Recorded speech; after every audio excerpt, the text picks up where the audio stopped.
Welcome to the second installment of Search and Social Weekly. I'm Melanie Bocock with IntegrityNETworx, and we're a web design and web marketing firm in Naples, Florida.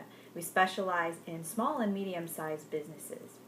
This is the second installment, and if you joined us last week, you may remember that we covered an overview of the web marketing process and how all the elements work together. Your website is the hub, the content is the glue that holds together your entire strategy, and the social media sites, search engines, and other websites all play key roles in that life cycle of web marketing. And so we covered that as an overview, and one of the things that we touched upon was your audience and how you want to consider them when you're developing your content, when you're planning your editorial calendar. You want to be thinking about who your audiences are, and you have multiple audiences, so you really want to put yourself in their shoes when you're deciding what your content is going to be. And that's what we're going to talk about today. We're going to go drill down even further on that topic and discuss all of the things you want to consider when you're planning your audience. Okay, so I got a better whiteboard. It's smaller and you can see it on the screen a little bit better. I realize it's not high tech and I should probably be more high tech considering the industry that I'm in, but I really like just to be able to whip out these videos quick and sometimes the ideas just come to me the day before and I just want to illustrate them in a very quick and concise way. So right now the whiteboard works for me. So as I said, we're going to discuss how to plan for your audiences. You really want to put some thought into who you're going to be addressing when you write your website content. Your blog as well as your static pages really need to consider all of the audiences. And a lot of times when people are planning their website, they kind of fall short on that and they really only consider their prospective customers, and even then they plan it sort of one-dimensionally. It's very sales marketing speak, and it fails to sort of address the questions that they have as a prospective customer. So anyway, the first audience I want to talk about are your existing customers. And when you're thinking about them as your audience, you might want to consider making a list of what are the frequently asked questions. What do they call you about and ask often? And if your product or your service is complex in any way, you're going to have lots of material there to tap into for content. Just put yourself in your client's shoes, your customer's shoes. What do they ask often? What are their frustrations?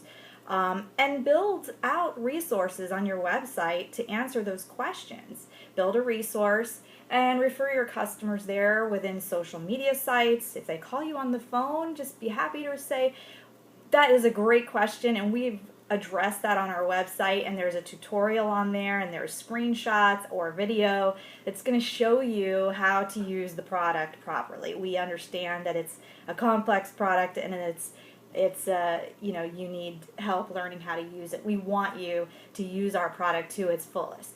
And it shows that you care, and it's also going to help you out because it's going to reduce unnecessary communications, phone calls and emails that you answer over and over to answer the same questions.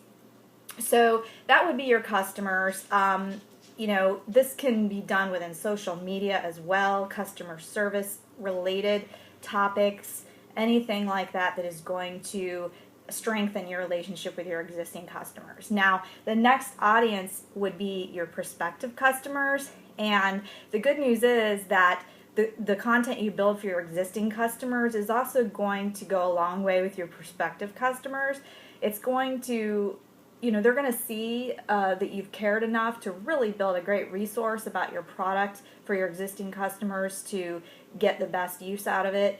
And if there's any interaction within social media engagement with your customers, they're going to see that as well. And it's just going to show them that you care and that you're there and you're present and you're active and you're answering questions on a regular basis. So there's definitely somebody there behind the brand, and that really, that's going to add credibility to anybody who is thinking about using your service or your product. So that would be point number one with prospects. Now, within prospective customers, you have multiple audiences as well. And I think this is another area where people fall short when they're planning their content. They think of their prospects as somebody they need to sell to, and really, I see it as a funnel. At the top of the funnel are prospective customers who've just recognized they have a need that needs to be addressed. It could be a problem or just a desire, and sometimes they're not even able to verbalize, what it is they need to solve that issue. They may not even realize what the name of the product or service is that would fulfill that need.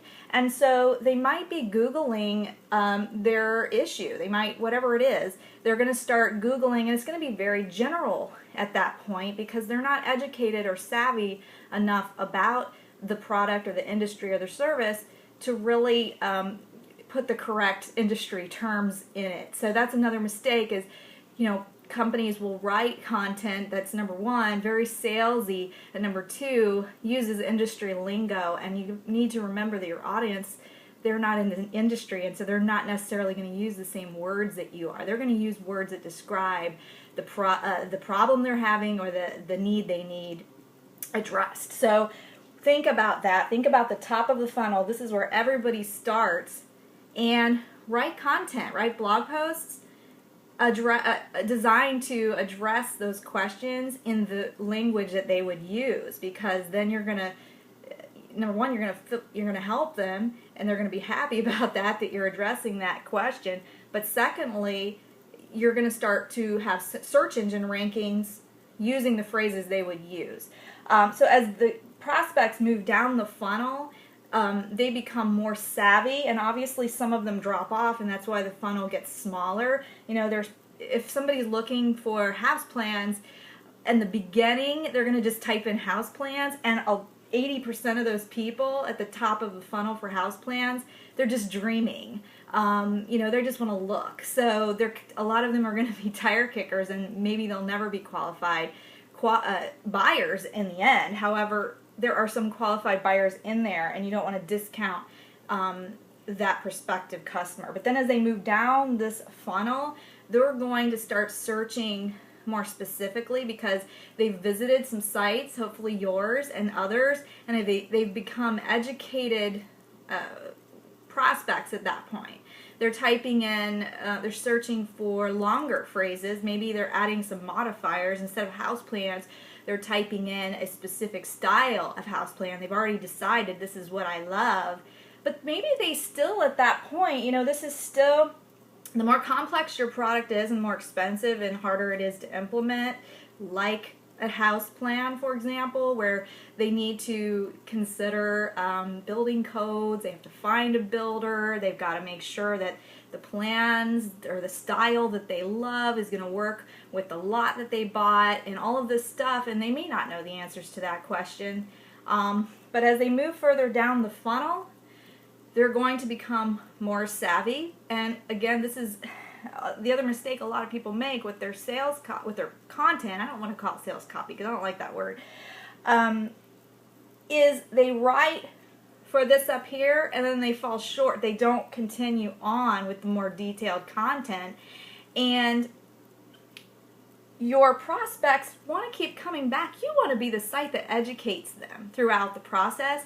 If you're selling $20 widgets, okay, yes, you might land a sale the first time, so you might bypass this funnel.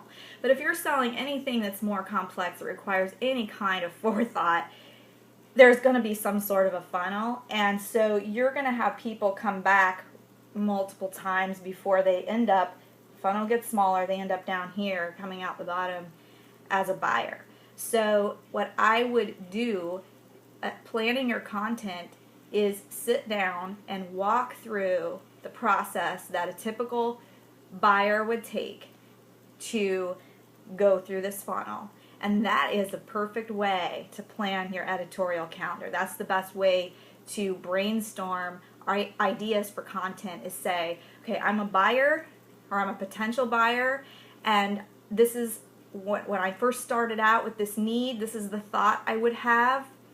And as I continue to understand the product and what's out there, my language is going to get more savvy, and so my searches are going to be different at that point, and my need for content is going to be different at that point. And as you walk through those steps, keep a spreadsheet of ideas for content that you can start building. And then, you can either sit down and write a bunch of articles at once and pre-schedule them in your blog, or you can just keep that spreadsheet and write them as you have time. And so that's your prospective clients, customers. The next audience that you don't want to ignore would be people inside your own industry, because that is a great place to get links. And as we discussed a little bit last week, the search engines look at links to your website to determine the credibility of your content. And the more credible your content is, the more authoritative it is, the better it's going to rank. So you want to, maybe when you're planning your content, is think about, what are some helpful things that I can write that I've learned within my own industry that would be useful information. And then you write those articles every once in a while. I mean, it's not going to be every article you write, because clearly your priorities are your customers and your prospects. But maybe once a month, write something for the industry and share it in social media. And you're going to have some of those followers on your Twitter and your Facebook. Share it, and you might find that they link back to your site, or they may ask you to guest blog on some industry blog. So your industry is definitely one of your audiences. So the next, and this is not an exhaustive list, you're going to want to think about your own, product and service. You may have a unique set of audiences there, but another one to possibly consider would be the media. Think about what you're doing in your company. What are you doing that's unique and innovative? And write about it. And write about the process. And write about the process as you're doing it. Because that's really compelling and interesting content. I think a lot of people like to see the process of building a product. Maybe you show the product as it's being created and what the steps are. And if you have a factory, maybe you go into the factory and have video taken, or you show the product from its life cycle. Here's the product in its raw form, and then it travels here, and this gets done to it, and then this is what it looks like in this phase, and this is how we do this. And you might find that this unique way that you're doing this is newsworthy, and it might, attract the attention of the press, and you might end up getting something written about it. Another thing that's a possibility is if you're having any kind of events that are, again, unique, not salesy events. I mean, that's really not unique enough to get media attention.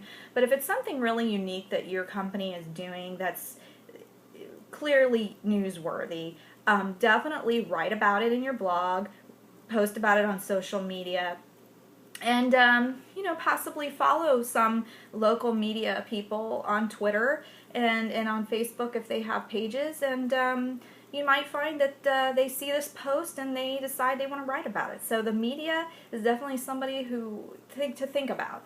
Now, I know a lot of my clients, the first thing they think about when I say let's do a blog is they think, oh, that's what I'm gonna use to put my links to my articles about the company in the press kind of things, and I'm gonna put my press releases there. I really don't think that that's all that useful. I mean, it's fine to have a press section just to kind of like show the credibility of the company, but that's not what I'm referring to when I'm talking about media. I'm really just talking about writing content about unique things that your company is doing that might be newsworthy, so you can get the attention of the press. And who doesn't want that? So anyway, thanks again for joining me. This has been the second installment of Search and Social Weekly, and I hope that you find this content to be helpful to you. And please feel free to email me or Facebook me, and if you have a question you'd like to see addressed one of these weeks, I'd be happy to do it. Thanks again, and happy Friday.